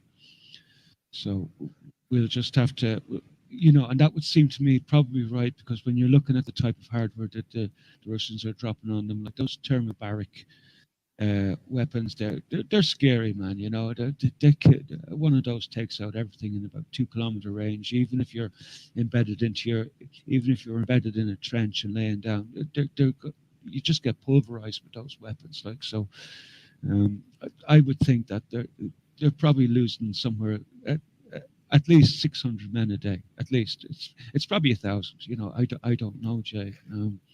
No, I can't remember where I read this, but I'm pretty certain I've read somewhere that they are losing so many soldiers that they're losing them arse of a tit. I can't remember the numbers. I wish I could remember it. I wish I could remember it. What about? These British guys. Sorry, go on. Yeah, well, the Ukrainian government came out and admitted like they've been changing their numbers over the last couple of days. They started to admit that they were losing 100 a day, and then some of the military people sort of upped that number then to 200. So they're changing their story. We can't trust the numbers that we're hearing from the Ukraine side, but they're constantly revising them. Like so. Whatever we hear, we probably have to slice it down the middle, to get close to. So I've heard on the high end 1,000 a day that they're losing. On the small side, they're losing 200 a day. So if we call it 600 a day, we're probably not far off the mark there, you know. These are still fucking human beings as well, aren't they? I mean, we're looking at this, and these are the human beings with mothers and fucking sisters and brothers and wives and children and all that sort of thing, and they're just being used in this fucking this huge game of chess that seems to have broken out around the world. What about what's the situation like on the NATO side? I mean, are we getting any nations flip flopping or umming and ahhing? Because you've got to remember that the Russian side is just the Russian side, so that you've only got one side to fucking deal with, haven't you? You know, internally, you've only got one, the army. That's it, the Russian army. Whereas on the NATO side, you've got Ukraine, you've got armies from people from different. All these different countries that are backing them and things like that are wanting all this stuff done in Ukraine. Has there been any movement on that, or are people still in the same position as they took up when it first started? I think we're seeing the NATO countries like in outright panic. They're losing their marbles. Like that's how I see it, and that's how a lot of the analysts that I follow are seeing it. Like what we're seeing it like already. Like we've seen the Estonian government fall and collapse.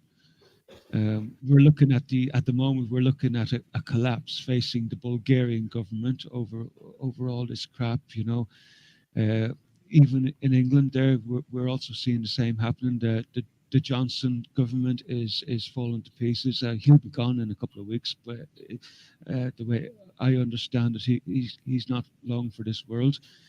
We're also seeing the possible collapse of the German. Sorry, who was that you were talking about? Who's not long for this world? Boris Johnson government. Oh, you mean government? You don't mean like, you know, someone's going to pop a cap in his ass? No. Nobody's going to come along and fucking, you know, pop a cap in that jive turkey's ass, are they? He's hardly worth the bullet, man. But No. But yeah, his government is in a shambles. He's gone. He's finished. Like, and I'd nearly put money on it. You know, that'd be a good bet that he'd be gone in a couple of weeks. You'd probably make a few quid on that. We're looking at the coalition in Germany collapsing over this. Olaf Scholz government is probably dead in the water after all this, and possibly a turn to the far right over in Italy. So, you know, we're looking at this is the NATO position now at the moment. They're falling to pieces. I don't know where it's going. Like to me, it just looks like it's dead in the water. The whole NATO experiment is really like falling to pieces. Europe is on the verge of collapse by the looks of it. Like if they survive this winter, they'll be lucky. So and we're seeing the narrative change. You know, as the Ukraine story falls to pieces, like we're starting to see an uptick in the rhetoric of Taiwan and conflict in the South China Sea. So I think America is desperate to get another thing for its people to focus on, which will be Taiwan next, because Ukraine is not going to last much longer.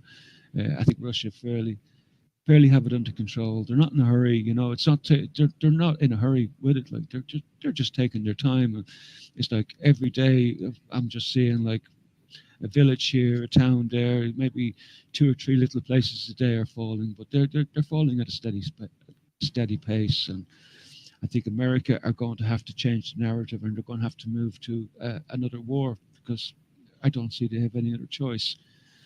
It's wars that keep these nutcases in power, you know. So yeah, fuck it, they are nutcases and all, aren't they? Fucking Uni's got to be like the fucking biggest div I've ever fucking known in my life.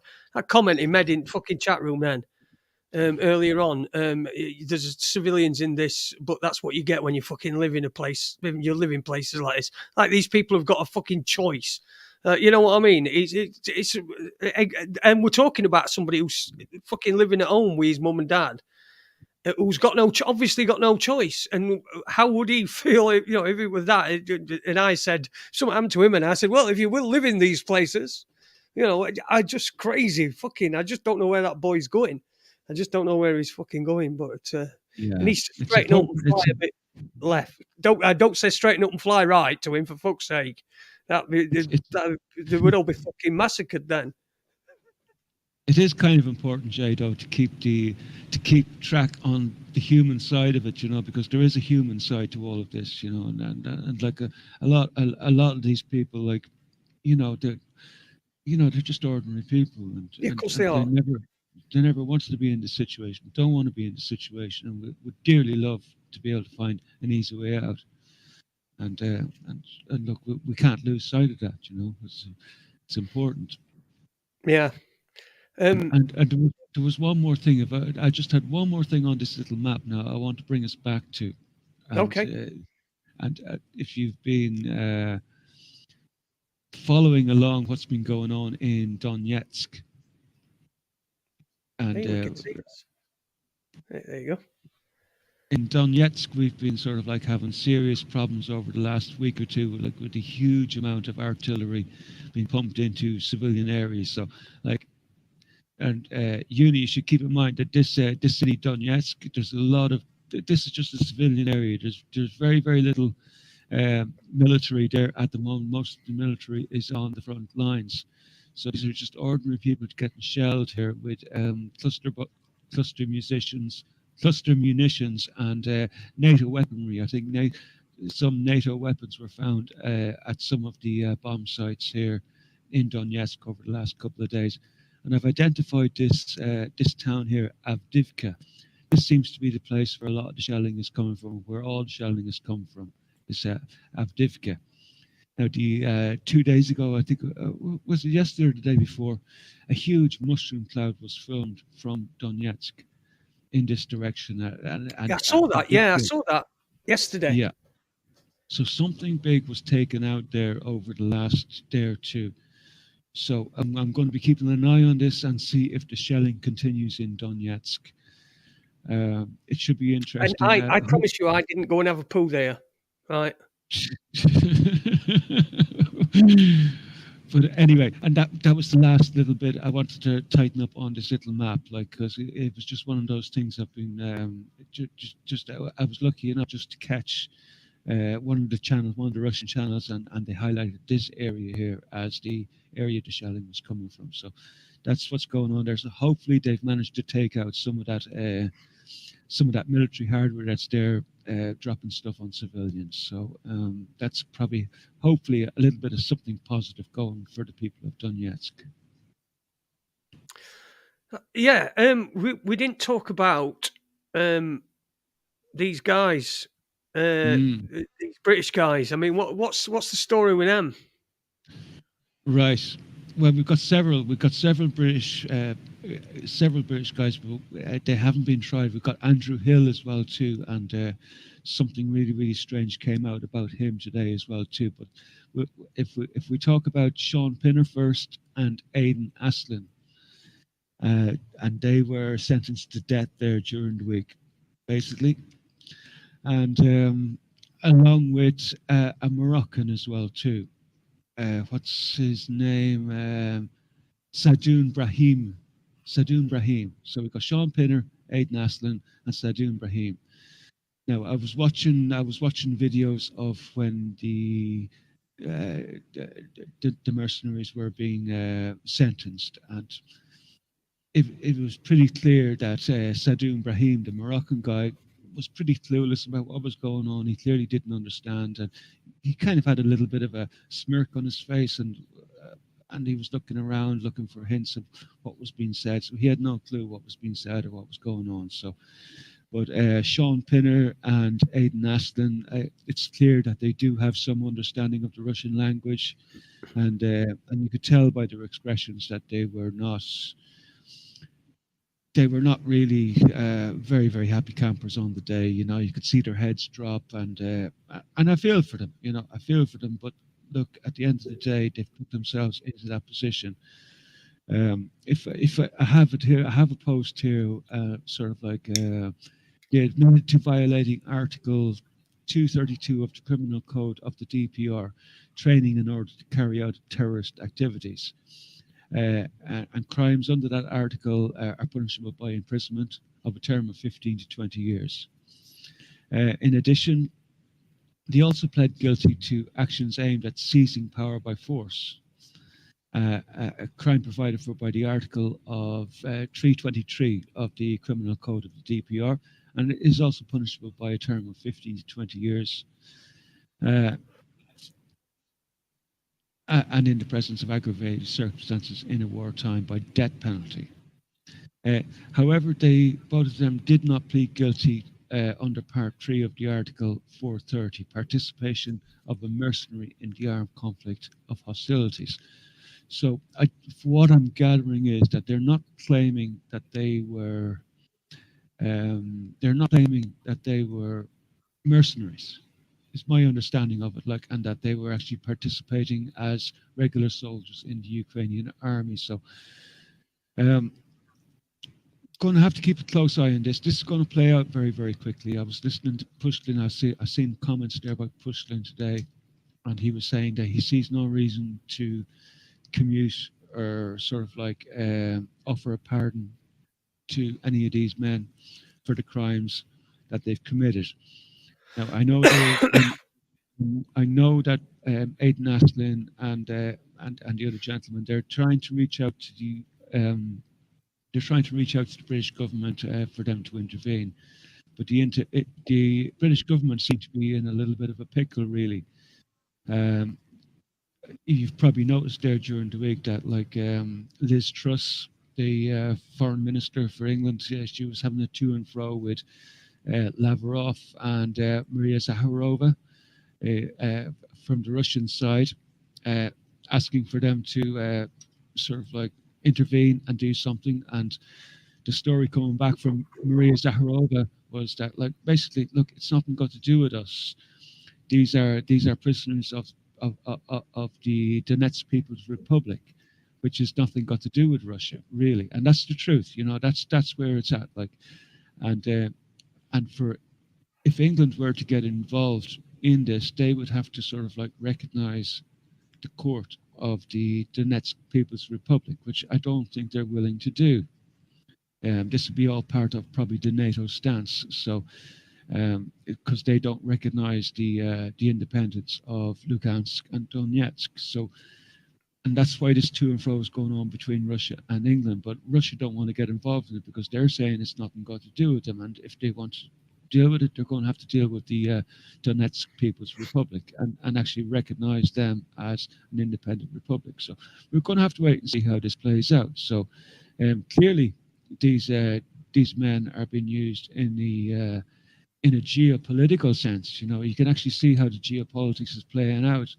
So it's going to be an interesting one to watch.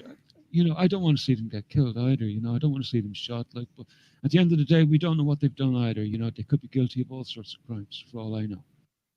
Well, more death's no fucking good, is it? It's not an answer to death. Is not more death. Let's have some fucking more deaths. But the people are putting in that the Geneva Convention does not apply to the DPR. And now I think this is fucking stupid.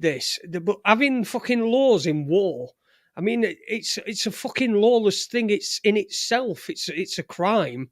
So how the fuck do you get a fucking laws in war? How do you fucking have a law in a war? I knew I was talking to I had some of my time I had to in my past. I've spent time with people who were in special forces, and they were the stories that they told me about what went on, particularly in Iraq. The guy we're talking about Iraq, 'cause it weren't long after Iraq, so we're talking about 2004, 5. But he just said when we were out on fucking patrol or all that, if you found somebody, you didn't ever take a prisoner, you just fucking shot them. That's what he just said.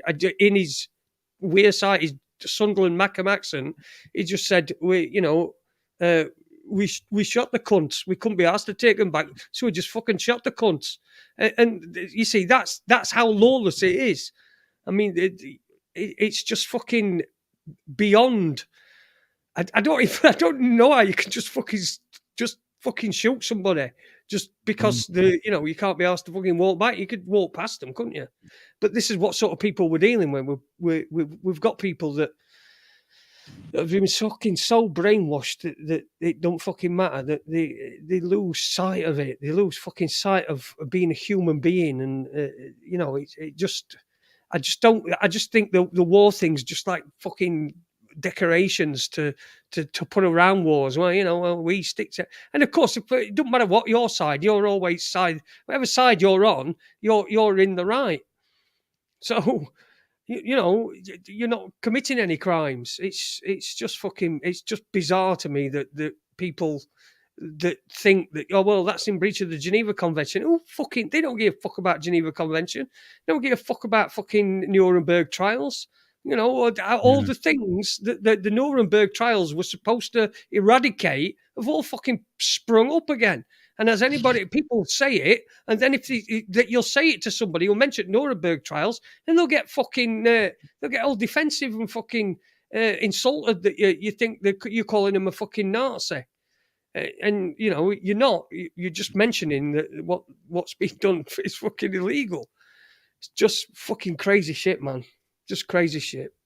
Anything goes, says Ford WRC 2006. I'm not going to say that every time. Well, the Geneva Convention and all these, they're all okay after the fact, because I suppose it has its place when it comes to sort of like getting closure for people who really have been harmed during the war by certain individuals. At the time during the war, there are no rules. That's it's like war is savage, and the really, really nasty side of human beings comes out in a war, and at the time, like there's a certain code of conduct, I think, among soldiers where they don't give up their brothers. They keep it in the family, sort of say, like. But at the end of the day, after when the war is done, like and witnesses come forward, and people who have actually been eyewitnesses, they have a right to sort of get closure and justice, So, but justice is never happens during mid the war. It's like anything seems to go, and people just commit the most horrific crimes, and it's all okay because it's like, it's mad, Jay. It's really mad. I mean, there's that case too. There's that Andrew Hill. Are you aware of Andrew Hill? Andrew Hill. Yeah, he's another English merc. He was captured by the DPR, and I was watching a broadcast from Earl Grey. He's an interesting character, interesting podcaster. He's on YouTube there if anybody wants to follow him. He does pretty good updates. He's living in St. Petersburg. He's got a wife from St. Petersburg, and he does a daily podcast. And he's going to be on the Duran shortly as well too. So it's interesting to see all these people sort of connect up with each other, like people that I would sort of like call solid sources. But anyway, he done a little bit about this Andrew Hill character there the other day. Now, when Andrew Hill was arrested, and there was he had a notebook, and in the notebook there was a set of coordinates and a load of text around the coordinates, and some of the text read Civ Mass Grave. Now, the Civ Mass Grave apparently is just on the outskirts of Kiev, in a town, and I've learned that I can't talk about the town name. So if I say Buschr, does that ring a bell, Jay? It do, particularly this map or whatever it was, a location, weren't it? Where it does. It does ring a bell. Yeah, carry on. Yeah. Well, I'm just saying this Andrew Hill guy, he's potentially a witness or a participant to a serious crime. And the bodies would appear to be buried just on the outskirts of Kiev. So this is going to be another one I'm going to be watching over the coming weeks. I'm sure there's going to be more about this. But you know, there's the human side of me that not too happy about people getting shot for crimes, but at the same time, you know, perhaps they have it coming. I don't know. It's not. I can't be judge and jury about this sort of stuff. No. Nobody's expecting you to, are they? But you know, you don't even have to have an opinion. All you can do is you can tell it as it is, all the facts as you know them, and then people make their own mind up. You know, someone Spanish Chickens said Eva Bartlett tells the truth on that one. Eva Bartlett's been on this show. So, you know, if you want to have a listen to Eva Bartlett talking to me, then you can find it. If it's not on this channel, it'll be on the Alter Edge Media one, I'm sure. But yeah, it's me and Andy back in the day talking to I think we had both of them on. I think we had Eva Bartlett and Vanessa Beeley. Remember her, Vanessa Beeley?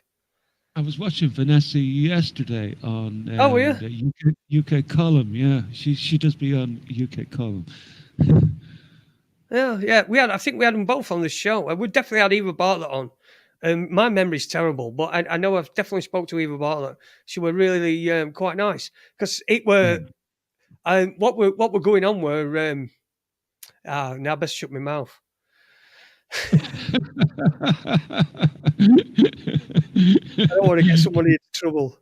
Anyway, yeah. So yeah, we got Eva on, and she's really good, actually. You know, she's a solid. She's actually a solid researcher, solid reporter. I have a lot of respect for Eva. Yeah, so do I. Yeah, really nice person to talk to. I'm sure it were a really good interview. I'm sure it were.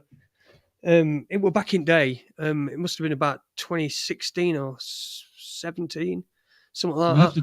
We'd have to dig that one up, Jay. I'd like to listen to that. Yeah, I'll dig it up from somewhere. It's either on here or it's on my other channel. Yeah. So yeah, Eva Bartlett on Raconteurs News. It's either on this channel, Raconteurs News, or it's on Alter Edge Media. You see, now I'm starting to get a little bit like the man himself. I'm starting to sound a bit like Jimmy O.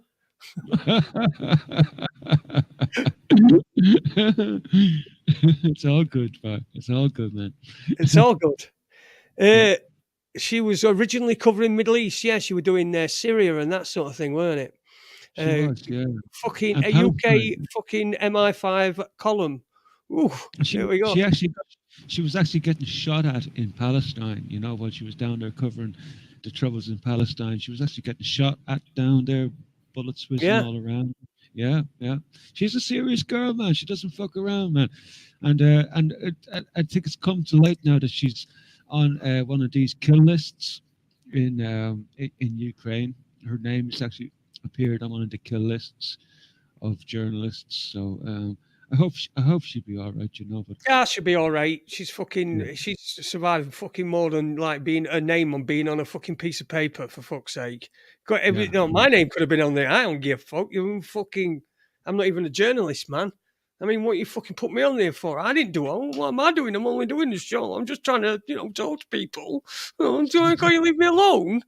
Yeah, I'm not fucking scared.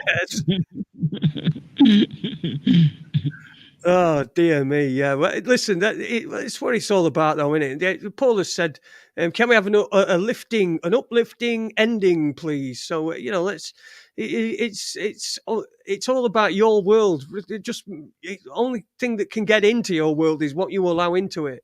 So you've allowed this show into it, and, that's great. But, all this shit that's going on, you can't do fuck all about it. You can do your bit, and it's good to keep an eye on it, but don't get immersed in it because it will fuck you up. It'll fucking send you crackers, and it'll fucking lower your vibration. That's what it's designed to do. I was watching this thing the other night, and I thought about this.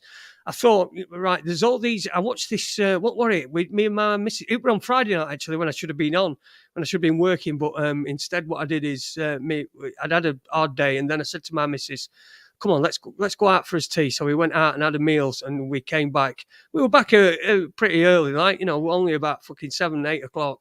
But I just felt like, I just wanted to just sit and listen to some music. I'd done no preparation, so I didn't. So I'm sorry. That's why I weren't on Friday. But there were a song came on. Yeah, it was Swedish House Mafia. Remember them?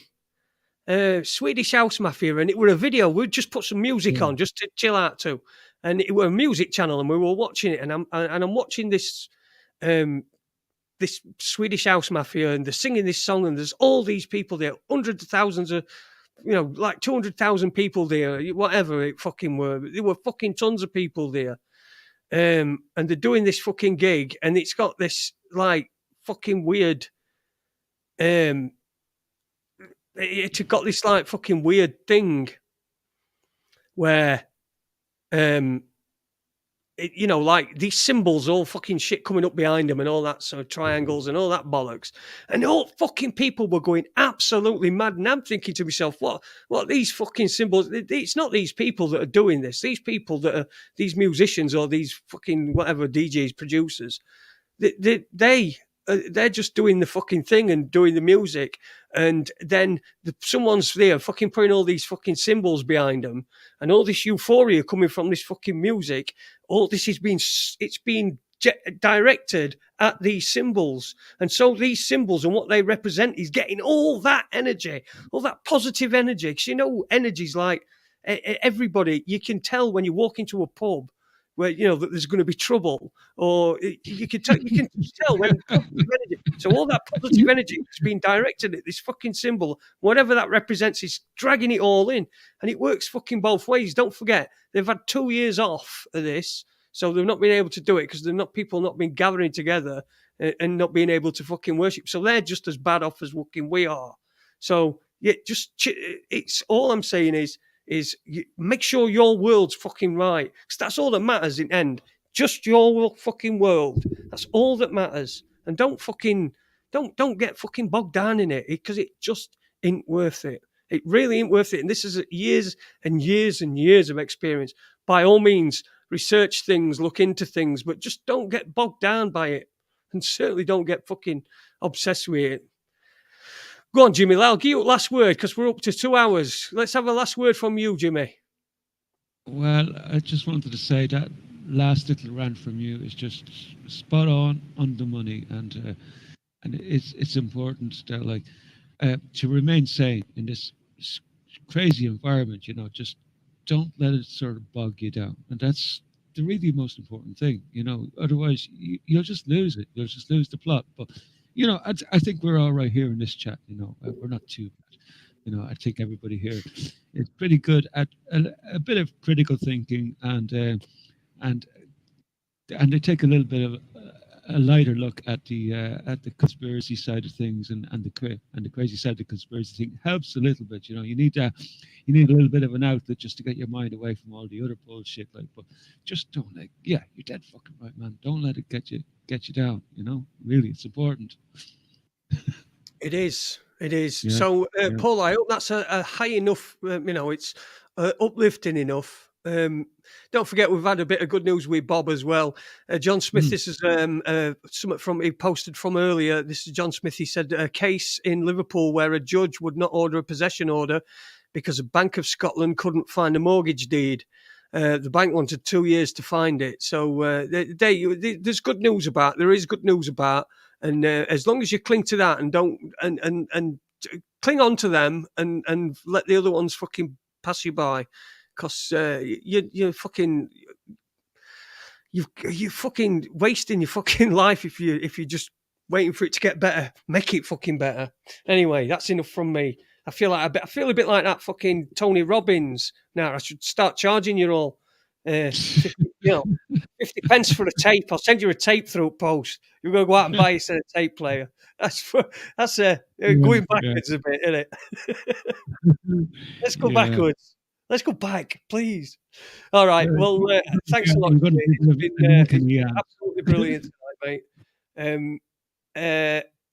I'm going to be back. I'm not, like I say, I'm not coming on Tuesday, but I've got something on Tuesday. I can't. Yeah, so I'm going to be back on Friday. I'll be back on Friday, and Jimmy will be back with me on Friday, I hope, as well. And we'll be back, and we'll do some more talking, and we'll talk about getting some guests up as well. Thanks to everyone who's been listening in the chat room. Thanks to everybody who's been listening, who's not been in the chat room as well. The people that listen, but perhaps don't go to the chat room. Shall I pop the link in? What do you reckon? Shall I pop the link in for Uni to come on, and perhaps Tony might come on as well, because there's no Denny about, and Denny's seems to have disappeared. So Tony, anyway, I'll put the link in chat. We might have 10 minutes. We'll see. But me and Jimmy have been on for 2 hours, so just remember that. I'll stick them in the chat. There you go. Oh, Spanish Chicky might come on as well. He does. He comes on sometimes. Yeah, Spanish. It was great to chat with Spanish. Brilliant. At least he got his hardware sorted out, and that's great. Yep. Okay, everybody. Thanks very much. We'll see you on Friday. Take it easy now.